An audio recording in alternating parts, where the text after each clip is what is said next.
ओम शांति। एक राजा था, बहुत ईमानदार। ढेरों गुण थे उसमें, दया, करुणा की वो मूर्ति था। अपनी प्रजा का भी बहुत ध्यान रखता था। अच्छा आदमी जो होता है ना, उसके पीछे बहुत दुश्मन होते हैं। उसके पीछे बहुत दुख देने वाले लोग भी होते ही हैं। दूसरे राजा ने उस पर चढ़ाई का ऐलान किया। अब वो राजा, ईमानदार राजा, बहुत परेशान हुआ। उसके पास जितने लड़ाई करने के लिए अस्त्र शस्त्र होने चाहिए वो कुछ भी नहीं था। बहुत दुखी था, बहुत परेशान था। उसे पता था, मैं अगर लड़ाई करूँगा तो जीत न सकूँगा, क्योंकि मेरी प्रजा इतनी समझदार भी नहीं है। मेरे जैसे ही वो ईमानदार तो है, लेकिन वो जीत नहीं सकती।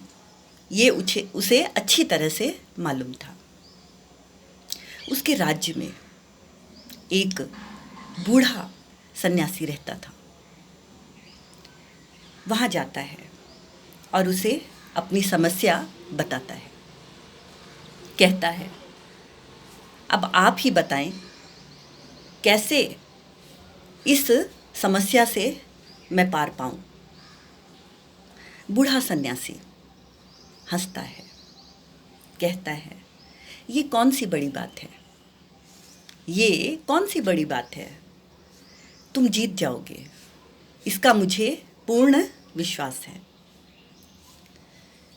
उसे तो बहुत हैरानी होती है, राजा को बहुत हैरानी होती है कि ऐसे कैसे हो सकता है। वो राजा बहुत शक्तिशाली है, बहुत समृद्ध है, सब कुछ है उसके पास, जीतने का सवाल ही नहीं उठता। ये उसे पूर्ण विश्वास है कि मैं जीत न सकूंगा। वो बार बार समझाने के बाद भी मान ही नहीं रहा। बूढ़ा कहता है, बूढ़ा सन्यासी, वो व्यक्ति कहता है, ठीक है, आप अपनी प्रजा को तैयार करें, आप अपनी प्रजा को तैयार करें। आपको पता है मैं कभी घोड़े पर नहीं बैठा, मैं कभी घोड़े पर नहीं बैठा, मुझे नहीं मालूम घोड़ा कैसे चलाते हैं, लेकिन आप अपना घोड़ा मुझे दें और मैं घोड़े पर बैठता हूँ। मेरे पीछे पीछे सभी आप लोग आए। ठीक है, सभी उसके पीछे पीछे जाते हैं। सभी को मालूम है वो कभी घोड़े पर बैठा ही नहीं, लेकिन बहुत सुंदर तरीके से वो घोड़े पर बैठता है और अच्छी तरह से प्यार से घोड़े को पुचकारता है। घोड़ा अपने स्वामी की पुचकार का जवाब अच्छी तरह से उसे अपनी मंजिल पर पहुंचाता है। ये था घोड़े का जवाब। अब वो एक मंदिर के पास रुकता है। घोड़े से उतरता है वो सन्यासी और मंदिर के सामने रुकता है। रुकने के बाद सभी को कहता है, यहाँ पर एक दिया जल रहा है, यहाँ पर एक दीपक दिया जल रहा है। सभी को देखने की जिज्ञासा होती है कि हम दीपक को देखें। दीपक दिखाई दे रहा है, दीपक दिखाई दे रहा है, लेकिन वो बूढ़ा बाबा बार बार कह रहा है, इसकी रोशनी क्या तुम तक आ रही है? सुबह का समय है, किसी को वो रोशनी दिखाई नहीं दे रही। रोशनी में रोशनी कैसे दिखाई देगी? धीरे धीरे दोपहर का समय होता है, लेकिन वो रोशनी दिखाई नहीं दे रही। बूढ़ा बाबा विचार करता है और कहता है, ठीक है, अगर आप लोगों को दिखाई नहीं दे रही तो कोई बात नहीं, आप सब रात का इंतजार करें। आप सब रात का इंतजार करें, तब वो रोशनी दिए की आपको दिखाई देगी। रात होती है, अच्छी तरह से दिए की जो रोशनी है वो सभी को दिखाई देती है। सभी खुश होते हैं, सब पूछते हैं अब क्या करना है। अब करना ये है, दीपक की रोशनी तुम्हें दिखाई दी, तुमने समझ लिया कि हमारी ही जीत है।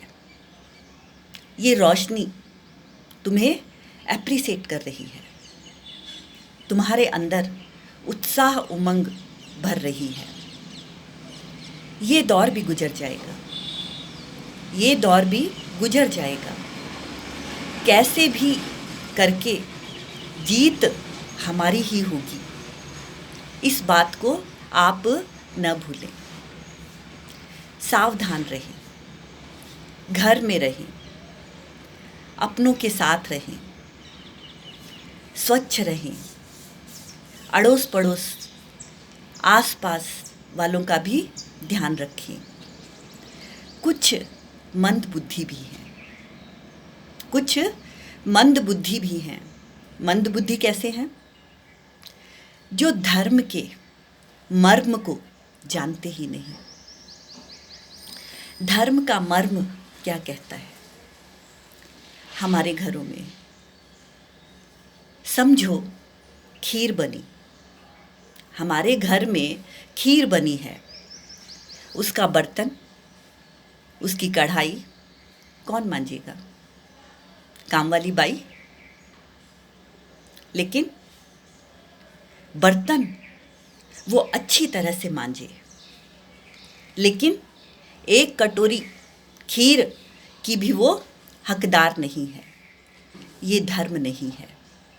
अपने आसपास का भी अपना तो ध्यान रखना ही है, अपनों का भी रखना है, लेकिन अब जो ये परेशानी का समय है, देखना कहीं कोई मेरे आसपास भूखा न रह जाए, कोई बिना दवाई के न चल बसे।